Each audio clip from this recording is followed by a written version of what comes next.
আজও কষ্টগুলো বুকের মাঝে আছে বলে রাতের অন্ধকারে একাকিত্ব ঘরে বসে থাকি।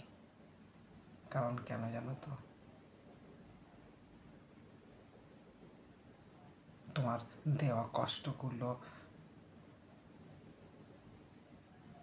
সরিয়ে ফেলার জন্য।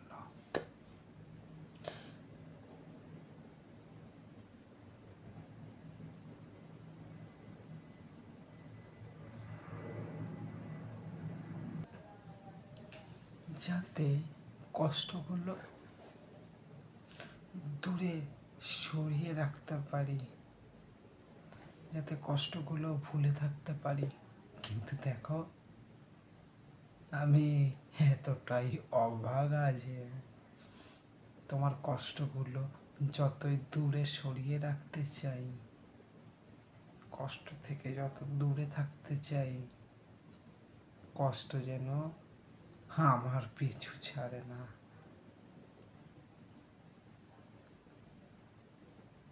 Good bye. ভালো লাগলে লাইক, কমেন্ট, শেয়ার, সাবস্ক্রাইব করুন।